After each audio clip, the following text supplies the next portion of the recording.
नमस्कार.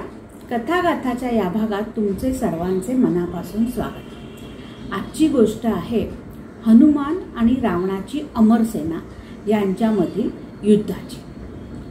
जेव्हापासून हनुमानाच्या शेपटीने रावणाची लंका जाळली तेव्हापासून रावणाला या शेपटीचा भयानक राग येऊ लागला होता.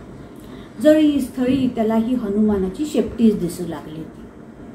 इस पूंछ की वजह से रावण की मूछ नीचे हो गई.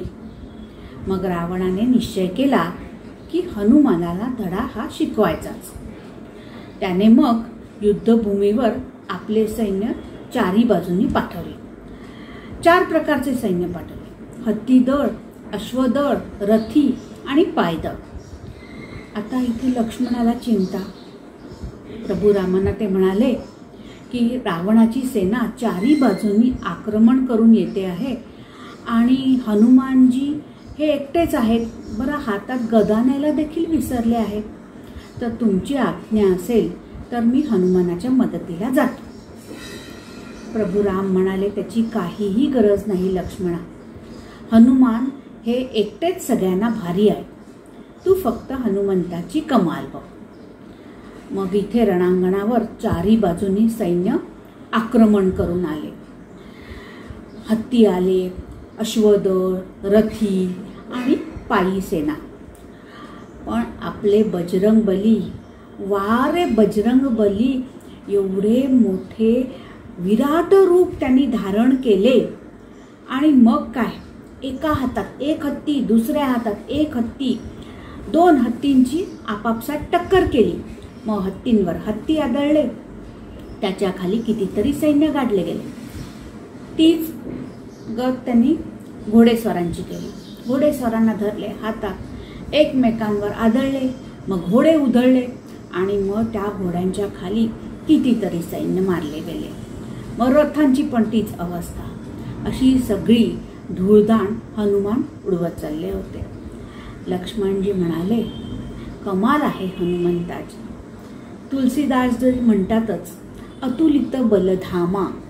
तुलसीदासजी या युद्धाचे वर्णन करताना कवितावलीमध्ये म्हणतात, हाथीन सो हाथी मारे, घोडे सो संधारे घोड, रथनी सो रथ बिदरनी बलवान की, चंचल चपेट चोट चरण चकोट चाहे, चंचल चपेट चोट चरण चकोट चाहे, हहरानी फौजे बहरानी जातुधान की. तर रावणाची सेना पूर्णपणे गडबडून गेली. रामजी लक्ष्मणाला म्हणाले, लक्ष्मणा, ही तर पुढे चाललेली कमाल आहे, मागे बघ हनुमंताच्या शेपटीची कमाल. आणि इथे पाठीमागे हनुमानजींनी आपली शेपटी लांब लांब लांब करत नेली. मग त्या शेपटीमध्ये सगळ्या सैन्याला लपेटून घेतलं, गरगर फिरवलं आणि सोडून दिलं. मग सैन्य सैरावैरा इथे तिथे पळायला लागलं. त्यांना काही अंदाजच येईना. कधी शेपटी लांब लचक होत होती तर कधी आखूड होत होती. मग जीव वाचवण्याच्या उद्देशाने सगळी सेना सैरावैरा पळत सुटली. तुलसीदासजी म्हणतात, लांबी लूम लसत लपेट पटकत भट, देख देख लखन हनुमान की. हनुमानजींचा सगळा असा युद्धाचा समाचार घेत होते आणि रावणाला वाटले की चारी बाजूंनी सैन्य केलेले आहे, म्हणजे वानराला नक्कीच पकडून आणणार. मग वार्ता घेऊन संवाददाता आले. रावणाने विचारले, वानर कुठे आहे? संवाददाता म्हणाले, ते आहे तिथेच आहे. आणि सेना? संवाददाता म्हणाले, त्यांचे तर नामोनिशाणही नाही. मग रावण म्हणाला, हे कसं शक्य आहे? जर पुढून हल्ला करणं शक्य नव्हतं तर मागून तरी चोर हमला करायचा.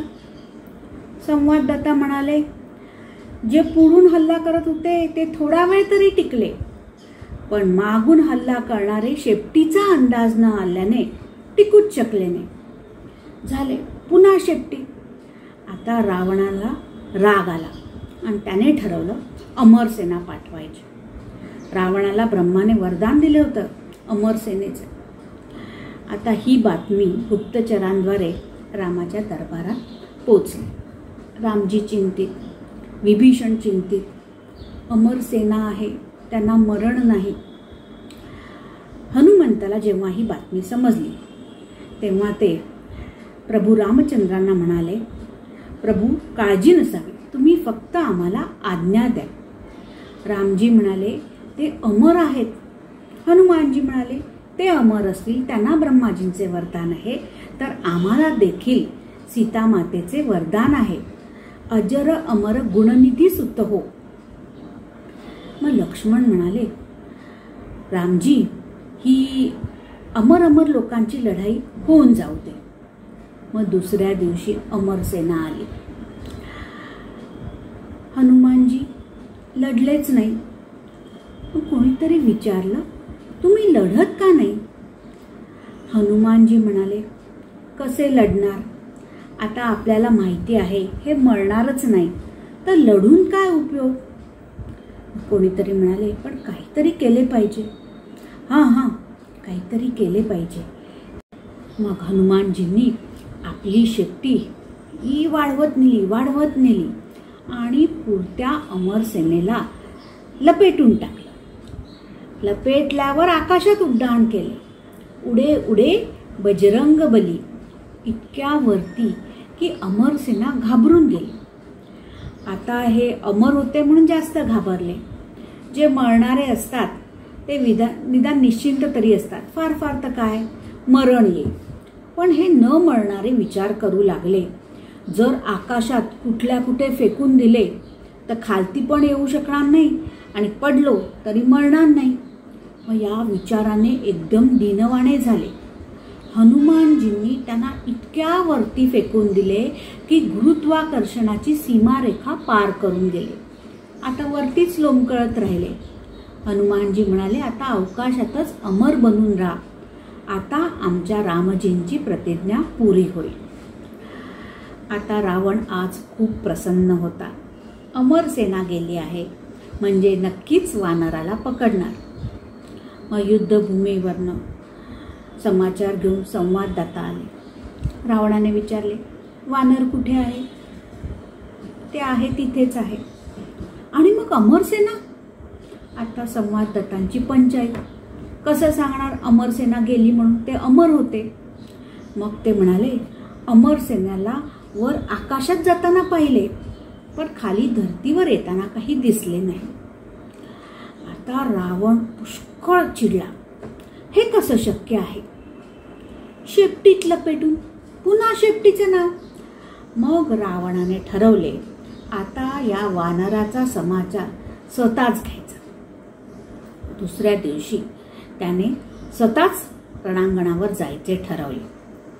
इथे युद्धभूमीवर हनुमानजी बसून होते. रावण हळूच मागून गेला आणि आपल्या 20 भुजांनी शेपटी पकडली. आधीच रावण हा तर ताकदवानच आहे. 20 भुजांचे बळ लावले. शेपटीवरचा राग, त्याच्यात ते बळ आणखीन जोरात लागले गेले आणि इतक्या जोराने घट्ट पकडून ठेवली. हनुमानजी शांत, काही प्रतिकार नाही. कोणीतरी विचारले, हनुमानजी लढत का नाही? ते म्हणाले, कसे लढणार? मागून वार करणाऱ्यांवर हल्ला करायचा नाही अशी रामजींची आज्ञा. काय करू शकणार? रावणाला वाटले की हनुमानजी मागे बघेल आणि मग लढेल. हनुमानजी ना लढले ना भिडले, फक्त उडले. आणि उडले ते इतक्या वायू वेगाने की रावणाला क्षणाचाही अवधी मिळाला नाही शेपटी सोडून द्यायला. आणि मग अवकाशात उडल्यावर शेपटीचाच आधार. आता ही शेपटी खरं तर रावणाने धरली होती वेगळ्याच कारणाने, पण आता त्याने आणखीन घट्ट धरून ठेवली भीतीने. आणि मग शिवजींची आराधना करू लागला रावण. आता संकटकाळी रावणाला फक्त शिवजींचाच आधार. मग तो मनोमन आराधना करू लागला. कहीं ये पूछ टूट न जाए, कहीं हमारे हाथ से छूट न जाए, हम तो कहीं के न रहेंगे, ना धरती के ना आसमान के. तुलसीदास जी रावणाला हेच सांगतात, रावण जिन संतों के चरण पकड़ने चाहिए उन संतों की प्रतिष्ठे की पूंछ पकड़ने की कोशिश करोगे तो कहीं के न रहोगे, ना धरती के ना आसमान के. तर असे हनुमानजी कोणीही काही त्यांचे बिघडवू शकले नाही कधीच. कारण एवढे बलशाली असूनही अभिमानरहित, अभिमान फक्त एकाच गोष्टीचा, रामजींचे दूत असल्याचा. आणि या रामजींच्याच सांगण्यावरून त्याने रावणाला मग सोडून दिले. तर अशी ही आजची कथा तुम्हाला आवडली असेल तर नक्की सांगा आणि पुढल्या गोष्टीसाठी तयार राहा. धन्यवाद.